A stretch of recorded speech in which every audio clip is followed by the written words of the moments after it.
Hey, what's up? It's Jim, and today I'm going to talk about Lucy, the Daughter of the Devil. This was a one-season show on Adult Swim back in 2007, and I was actually quite a fan of it. I think it's most known for being a Lauren Bouchard show after Home Movies, but before Bob's Burgers. One of two pilots he made for Adult Swim, one being Saddle Rash, which is definitely Jack Blade's favorite show. Sort of not a joke, actually. The other was this, which was made in 2005 and then eventually made into a show in 2007. It features H. John Benjamin, Melissa Barton-Galsky, who was Melissa on Home Movies, Sam Cedar, Eugene Merman, John Glazer. It has a great cast, all improving, all being, kind of the typical Home Movies kind of recording style. Kind of jokes, or Bob's Burgers, or just the Lauren Bouchard style. It is the first kind of Lauren Bouchard thing after leaving Squiggle Vision. I'm not sure why, but I guess, and all of those actors as well. I think O'Grady's sort of the last of that, although I don't think Lauren Bouchard was too involved in that one. This is interesting because you look at Lauren Bouchard's style, which is, I think most people think is more family friendly, more appropriate, more of like, hey, I'm a quirky person who likes jokes, like relatable, easy to go down kind of shows.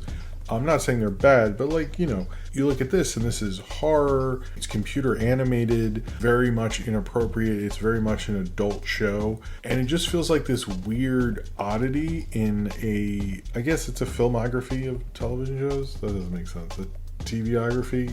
List of things he's made on TV, list of shows. Of those, it just does feel like the odd one out, but it is pretty good, and I've always been sort of disappointed this didn't go on to be more, because I was quite a fan at the time. It was 2007, I was working on my own cartoon, we'd be finishing that cartoon and then we'd relax and watch Adult Swim, and this was one of the shows we watched actually, and it felt like the team from Home Movies was going to be blowing up Adult Swim. You had Metalocalypse starting around that time, you had this. Brendan Smalls has a small cameo in the pilot, uncredited as a classmate, but other than that, I mean, they really felt like they went in separate ways and separate camps, and they were all doing like this kind of Hot Topic approved shows or something. So basically the plot of this is Lucy, the daughter of the devil, is kind of the Antichrist, and she has started dating DJ Jesus, who's the second coming of Jesus, but her father, the devil, voiced by H. John Benjamin, and his assistant, Becky, who is the devil's advocate. Devil specifically has lots of evil businesses, but he's overly involved in his daughter's life and is trying to keep her and DJ Jesus apart, as well as you have clergy members who are from the Vatican set on a mission by the Pope with a assassin nun voiced by Eugene Merman, and all these plot lines are going on to hopefully not bring about a baby from DJ Jesus and the Antichrist, and they're also looking, the clergy at least, to kill Lucy, who is the Antichrist. But mainly, although you have all these crazy plot lines going on, it's mainly about the devil coming up with a crazy plan and Lucy sort of just trying to live her life either in his themed Mexican restaurant, basically about a daughter who's trying to live her life with an overly involved father and all the craziness that goes on because of that he's the devil and all the evil he brings upon the world. There are a lot of plot lines in this, and I do think this is only one season. No show that's a long-lasting show, and I'd say Home Movies and Bob's Burgers, probably you wouldn't say their best episodes are in the first season, although the Franz Kafka episode is in the Home Movies first season, so I guess that doesn't work. But this show, I think, in the beginning, is dealing with all these various plot lines, which there are a lot of. All these different characters. There's also a senator who wants to date Lucy, who the devil is advising because he advises lots of political candidates. That plot line's going on, I believe that's Sam Cedar. You have all that going on, and I think the first, I'd say about 6 or 7 episodes are more getting you used to the plot and the world. Each episode has a new problem of the week kind of thing, from that the devil opens a restaurant, that Jesus is making, DJ Jesus, is making a movie in his restaurant, that he's making, DJ Jesus is making a book about his life, but it's not supposed to be taken literally, which that's as religious satire really as this gets. It's just sort of like using the characters. But although that's actually pretty funny. The more I rewatch that one, I'm like, the more I think about that joke, the more I like it. But when the show really gets going in like 8, 9, and 10, I'd say are the better ones. 8, 9, and 10, and to a lesser extent 11. I'm okay with the last episode, but because that's sort of when they do overarching, like the devil has a plan and all these various characters have to sort of deal with it or deal with the main plot of the episode, and there's a lot more cohesion, but it also doesn't work unless you've watched those other episodes. Now, frankly, these are all 11-minute episodes, so if you wanted to watch this in one sitting, I think that would be super easy. I don't know. It's like a movie, basically, right? I mean, I didn't add it all up, but I think 11 times 11 is like 2 hours, sort of. Probably. Why not? But I do think it benefits from once they understood the characters and once the audience understood the characters. Because there's like a lot to get into. There's a lot of different plot lines. There's a lot of different people. But once you're in it, you kind of don't need to explain like, oh, that's Devil's Advocate. That's the Senator. That's DJ Jesus. That's, his right-hand man Judas. Like, it has all these things, but you also, I don't think, really need to be religious. I'm not very religious, really, but my loose understanding of all of these things is fine, unless there's deeper jokes that I didn't get, which is highly possible. But I think when it gets into those, becomes way more of a horror show, because you have certain ones, and I think the Busboy might be the point, that did horror stuff, but that one was like truly kind of horrific, where you had the senator's fuck up sexual offender son who's working as a best boy in the Devil's Restaurant and becomes obsessed with Lucy, and then in the freezer makes a kind of like food sculpture out of Lucy that he has sex with, and then he kidnaps Lucy and ties her up, and then still keeps having sex with the food person in front of her and keeps like adding to the food sculpture, which is really gross. Some of the stuff here, I was like, wow, this is a real horror show. Which I was surprised. I've seen a couple of critics mention that like Lauren Bouchard kind of has this more gory kind of horror, darker element, because Bob's Burgers is originally about a family of cannibals. Maybe I don't know. I don't watch Bob's Burgers as much as I should. I always hear good things. I have nothing against it or something like that. I just, for some reason, stopped and never hopped back on. I don't know, but this is definitely a horror show. This I do find like the difference between this and home movies, which is how I viewed it at the time, and even now looking at this and Bob's Burgers, and like Lauren Bouchard's a big TV producer person and all that shit. It's pretty wild, like how far this goes in certain ones, especially the horror ones. And later one from the Vampire Ultra Boys, which that is maybe my favorite episode. I was watching a lot more 70s foreign films, particularly Man of Marble, which is also, since 2007, this is when I was working on Knock Force, and that was used in, I'm not saying this this is where my mind goes about that movie, but I wanted to clarify. Not just throwing in a reference through it, but I guess that's where I got the sample for Parties On. But in this, they have the song. So to explain one of the things I really like about it, is they always have a different song as the theme song, which I think is a cool thing. They do a cover of like the Grateful Dead's Friend of the Devil. I thought they had Maneater on the Max version, but I keep reading it didn't, so maybe I remembered that wrong. But in that one, they have Get Down Oogie Boogie Boogie, but it's by the Vampire Ultra Boys. And it's just I think it's like a big priest guy or cardinal just sitting in a limo while the credits play. And that reminded me of so many like kind of 70s things. So that's why I always, anytime I watch that, I think of Man of Marble, which I need to watch again. It's a good movie. But that, for some reason, that one always stuck with me. I don't know why. It doesn't make any sense. It's mainly the clergy characters who are not my favorites. I'm more of a fan of, the usual people you would be, like H. John Benjamin's The Devil, and Becky, the Devil's Advocate, and Lucy. For some reason, I just like that episode. I don't know. But same with the, really just like the last couple are like some of my favorites. Satan's School for Girls, where you have DJ Jesus trying to do a remix or something of one of his songs in the spooky school, and it's where the killer nun did a grisly crime there, and there's like ghost little girls, Catholic girls there and stuff, and like that has a really spooky vibe to it, as well as the Dream Store episode where the devil makes noise machines, which then kind of let him play Freddy Krueger in their heads. It sort of doesn't do, they reference, everyone I see who talks about this episode says it's referencing Freddy Krueger. I just think it's going into like dream ideas, because I think because he becomes Freddy Krueger at one point, it's not exactly Freddy Krueger stuff because it'd be more animated, although Freddy Krueger and animation sort of would go well together. I'm surprised nobody's done that. But that one is creepy, where this one guy talks about larva that's under someone's skin that he saw, and then he has larva under his skin that keeps popping up. That's truly disturbing, some of that stuff. It really goes into the horror elements, and I kind of am like, what was the future of this show going to be, is almost what I think about.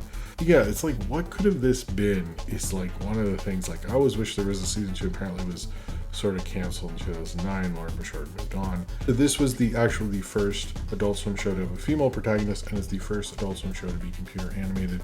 It is interesting how different this animation style is, because it's not Squillvision, it's not more, I don't know if it's like, I think it's hand drawn through Cintiqs or something for Bob's Burgers, but I'm not exactly sure. But this is definitely like very computer animated. They have like kind of, I guess it's sort of like what Funko Pops are now, but like I have this Spider-Man Mighty Mugs, and I always thought it looked like this. This is not actually a Funko Pop, it's a Mighty Mugs. I don't know if that it got absorbed or something, but it sort of looked like these guys basically. I had him at the time, I remember that. It's kind of a weird style, but I definitely get used to it. At first I was like, this is like, why does this look like this? Like I kept thinking that, but I sort of get into it. It does have like a doll feeling to it. You could very easily make them into Funko Pops if anyone cared. I'd be cool with a Lucy, daughter of the devil action figure. That'd be neat. The only things that don't necessarily age super well about it, I would say, are they make a lot of Lucy fat jokes, which are not even like funny, and I don't know, that doesn't go as well. And her relationship with her dad, sometimes they could like try to outgross each other, which I did that with my dad, and I think a lot of people at that time did it. And I think to explain to people now, you sound like you're insane and a creepy person or something, but it was fun. I don't see what the problem is. Although it has a really good gag at the very, very end of the show, which is really funny, like during the end credits, which I won't spoil. I think the idea of meshing this style and this comedy with horror is interesting, because horror needs to be so planned out and figured out, particularly in horror movies, to work. And he has Lauren Bouchard has so much of an improvised style. And I think at the beginning, like when you have them, like I think DJ Jesus trying to get to Burning Man, the devil's trying to tempt him, the human sacrifice one, we have like the devil gets a teratoma removed, like things like that feels like normal stuff. But like when they're really messing with the form in this, I think it gets some really interesting stuff. And I kind of, I don't know, rewatching it was like, I could have 100% watched another season of this. It's sad when you watch a show and you're like, oh, it's just getting its footing, and it died. I might have been, I felt at the time as like one of the few fans of it. I wish I had actually bought the DVD at the time. I didn't. I think what I like about this show is it has so many different odd ideas about it. It's really trying to be its own unique thing. From the theme song's always different, from having various different characters, a lot of them voiced by John Benjamin, not just his voice as the devil, but like he voices, like I believe he voices Judas, he voices a guy in the clergy, he voices various different people. It's nice seeing Melissa Galsky in this. It's sad that we don't see her as much, and she really doesn't take on any lead voice roles anymore. I find that disappointing. It was like, I really, I liked her a lot in home movies. I like her in this. I thought she's a good actress. Maybe she didn't want to do that anymore. I don't know. She still works in animation. She's a production coordinator, but and she does sort of some voices on Bob's Burgers and stuff, but I wish she got to do more. And it's kind of like an interesting, post home movies idea. And I know she did Hey Moni and O'Grady and various others, but she's sort of part of that stable of people. And this is sort of also, I believe, this is the beginning of Eugene Merman working with that crew. I don't think he did much with the soup to nuts days. But this is, maybe it was an overreaction because of working on a thing that did more like family friendly stuff and, do stuff for kids and, stuff that wasn't this kind of a horror show. And he felt like constrained, and Lauren Bouchard wanted to break out, and I feel like that happens a lot in animation. Like suddenly you're R and like it's like going way too far because like you are finally able to do so, and like maybe that's part of it. I don't feel that way. It felt like they had more interesting ambitions, particularly with horror, and since horror and animation don't get to mix as much as maybe they should, and the idea of like a horror show. And right around the time watching this around Metalocalypse, I think it all fit together quite nicely. I really enjoy this show. I would highly recommend it. I think it's a solid watch. Not, at the beginning it takes a minute to really get going, but I think when it does, it really kind of grabs you. Like, you're sad it's over, and you're like, that was pretty damn good. And it made me also want to like revisit the other Lauren Bouchard stuff, since I haven't in a while, to be honest with you. And I think H. John Benjamin is like perfect as the devil. I know it's like he has this like one voice and he does so many things with it, and that's sort of dumb and annoying, but at the same time, like, there's a reason he gets to do that. It's like I think there's some voices in animation where you do get bored of them, and there's plenty, and you have every right to. But I think H. John Benjamin, like, I did find it pretty damn good casting, and I think he sold this really well. He was a creative consultant on all of it, and he did put a reference to Lucy, Daughter of the Devil and Archer, apparently, I learned, so that's cool. Good for him.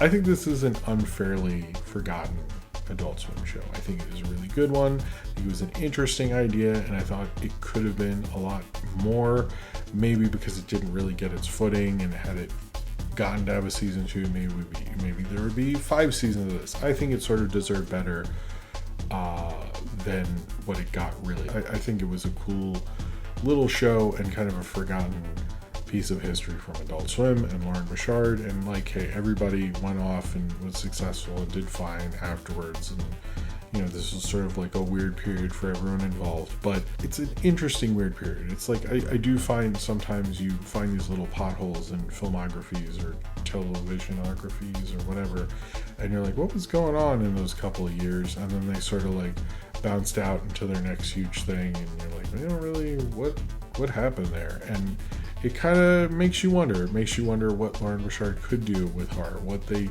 could have done more of, what the career would look like had this been more of a hit. Would Bob's Burgers not exist? And this would be a vaguely successful show that he sort of did, or whatever. I don't know about all that. These are all weird possible futures. But the show that we have and that we got is very strong, very interesting, and I think really plays with the form of what Lauren Bouchard did. Maybe more so than the other ones, because it's mixing with horror, mixing with more plotted and improv, and with weird computer animation. It's like this weird mix. You're like, how did this happen? Why did you think this was going to happen? I think everyone just moved on and like went more into the rivers and the lakes they're used to, but I kind of like this off the beaten path version of what they were doing. It's complicated, it's weird, there are a lot of characters, it is scary at a lot of times, and really spooky and super gross, but it's still like got that kind of like homey TV vibe that I think you associate with them. It's a real interesting mix of things, and I sort of wish we could have gotten more of it, but I'm always happy with it, and it's always fun to revisit Lucy, Daughter of the Devil. So if you have seen Lucy, the Daughter of the Devil, and you would like to talk about it, then comment below in the comments and subscribe if you would like to.